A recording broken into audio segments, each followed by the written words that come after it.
ત્યાં એમપીએમ જોઈ લઈએ. બીજા બધા કન્ટ્રી જે ઓમાન કે દુબઈ હતા ઓમાન નથી પણ સાઉદીમાં પુસ્તક થઈ ગઈ. એ વખતે મેં બે બધાને કર્યા હતા. જેને સેમ્પલિંગમાં રહેવું હોય તો એ તો બધો પ્રકાર વસ્તુ હતી કે આપણે પહોંચી ન હોય કોઈ સેમ્પલ દાખલો 50 લાખની આગળ છે તો એનો નંબર નીકળ્યો હોય 8% ડ્યુટી હોય. બીજા નંબરમાં ઉંમર હોય તો 45%. પહેલાં જે એવા રાશિ તો એને એક 15% એટલે આવી બધી એસેસમેન્ટ આપણે ચાલુ હોય છે. અને ખાસ બધાનો આભાર છે કે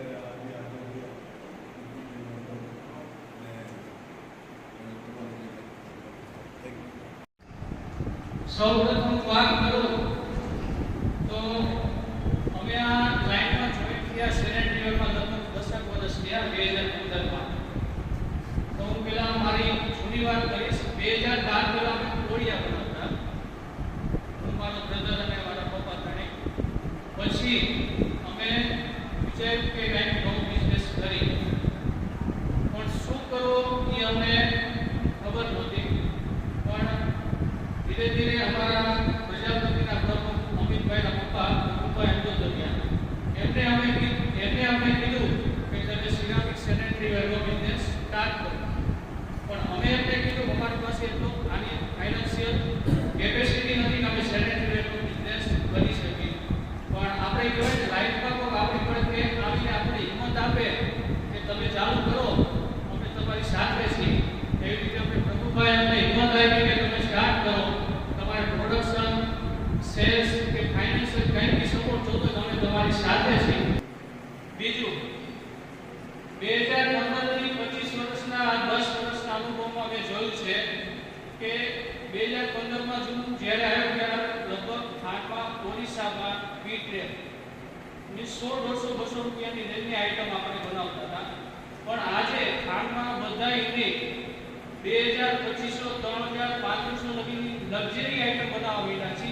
અને મોરબી અને સારી બ્રાન્ડને આપણે રખાવી દીધા. તો આપણે બધાએ પોતાના માટે તાળી મારો કે આપણે સમય સાથે આપણે પોતાના જે લાવ્યા છે.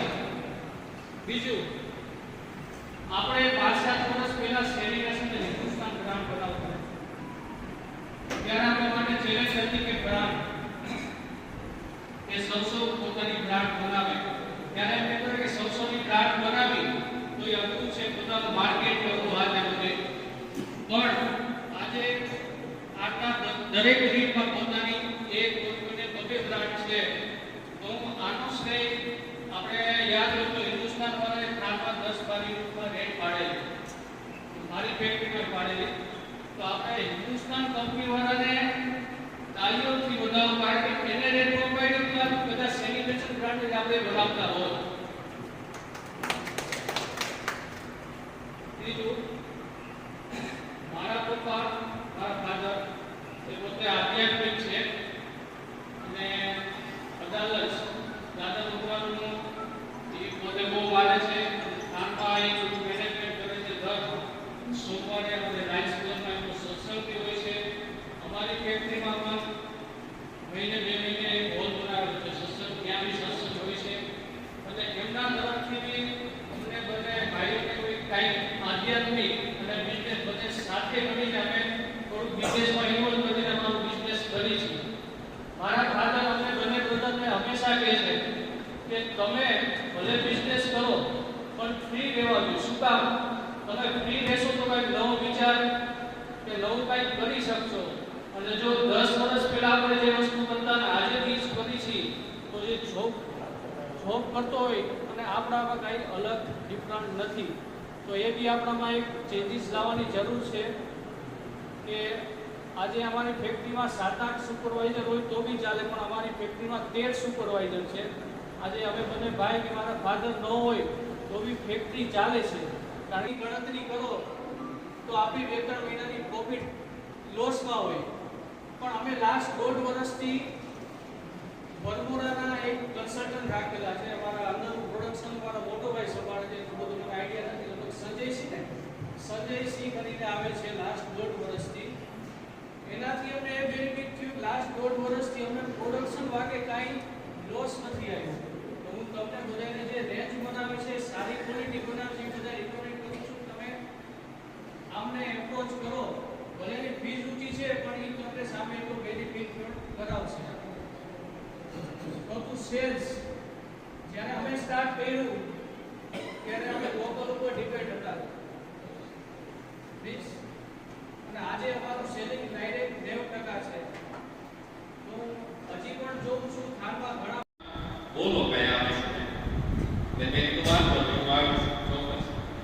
એટલે આજે બધા સ્નેહમાં મળ્યા, નવા વર્ષના બધાને હેપી ન્યુ યર. અને સૌથી પહેલા તો આપણે પાયાની વાત કરીએ તો ઘણા સમયથી આપણે એવું બને છે કે સિરામિક ઇન્ડસ્ટ્રીમાં આપણે બધાના મોઢે એક જ વાત સાંભળીએ છીએ કે સિરામિક લાઈનમાં મંદી છે, મંદી છે, મંદી છે. સૌથી બધાના કોઈ પણ યુનિટમાં જઈએ તો આ જ વાત આવે છે. તો આપણે ત્યાંથી શરૂઆત કરીએ કે ભાઈ આપણે તેજી અથવા મંદી આપણા હાથની વાત નથી કે આપણે એને બદલી શકીએ, પણ જે દિવસે તેજી આવશે તેથી આપણે બિઝનેસ તો કરવાના જ છીએ. પણ અત્યારે મંદીનો સમય છે તો એમાં આપણે કઈ રીતે બિઝનેસ કરવો એની આપણે થોડીક વાત કરીએ. તો સૌથી પહેલા પાયાથી આપણે શરૂઆત કરીએ તો આપણું જે કાસ્ટિંગ બનાવીએ છીએ આપણે, તો એમાં ઘણા બધા યુનિટમાં ભંગાર કાસ્ટિંગ ભંગારનો ઉપયોગ કરવામાં આવે છે.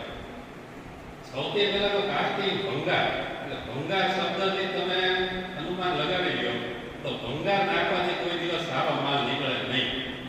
એટલે આપણે પહેલા તો એ બંધ કરી દઈએ કે ભાઈ કાસ્ટિંગ ભંગારથી આપણે ઓઇલ મિલમાં નાખી બનાવીએ ને કાસ્ટિંગ બનાવીએ છીએ એનાથી આપણું રિજેક્શન વધારે આવે. આપણે પર ડેનો કદાચ 2 લાખ રૂપિયાનું મટીરિયલ નીકળતું હોય અને એમાં આપણે 30 દિવસમાં 60 લાખનું મટીરિયલ નીકળ્યું તો ભંગાર નાખવાથી આપણું 2% રિજેક્શન વધારે આવે. એ ભંગાર નહીં નાખવાથી 2% ઓછું થાય તો આપણને કેટલો ફાયદો થાય એ આપણે કેલ્ક્યુલેશન કરી શકીએ. પછી આગળ ચાલીએ તો આપણે ગ્લેઝિંગ.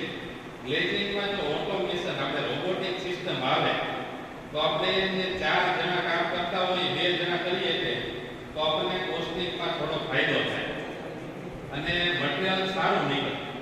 અત્યારે આપણે ગ્લેઝર જે આવે છે તો એ બધું કોઈ સારું કામ કરવું નથી, કોઈને પૈસા વધારે જોઈએ છે, બધાને એ બધા પ્રશ્નો છે આપણી પાસે કે પરિવર્તનની નિયમ છે સંસારમાં. એવી રીતે આપણા સિરામિક લાઈનમાં ઘણા સમયથી આપણે 20ના ઓરિસ્સામાં 18 બાર 14 11 જે આપણે 100 120 રૂપિયાના ભાવમાં મળે છે. હવે મોરબીમાં તમે જુઓ તો કોઈ 20નું ઓરિસ્સું બનાવતું જ નથી 180 રૂપિયા વાળું. મોરબી વાળા બધાએ 21નું ડિલક્સ ઓરિસ્સું બનાવે છે જેની કિંમત 300 રૂપિયા 400 રૂપિયા 500 રૂપિયા છે.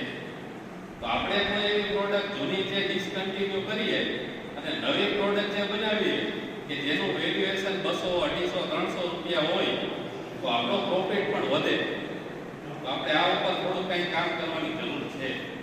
મોરબીમાં કેમ 20નું ઓરિસ્સું નથી બનાવતા? કારણ કે એમાં પૈસા જ નથી મળતા આપણને, બધાને ખબર છે આપણને. તો આની ઉપર થોડું કામ કરીએ તો આપણને થોડો ફાયદો થાય. પછી એક વાત છે પણ એનું હજી શ્યોર નથી આપણી પાસે, એક કંથાર કરીને ફેક્ટરી છે જે વિદેશની છે કંપની, એ ઇલેક્ટ્રિક ગેસ એર હીટર બનાવે છે જેની એફિશિયન્સી 1100 ડિગ્રી સુધી આપે છે અને કોઈને પણ સર્ચ કરવું હોય તો કરી શકે છે.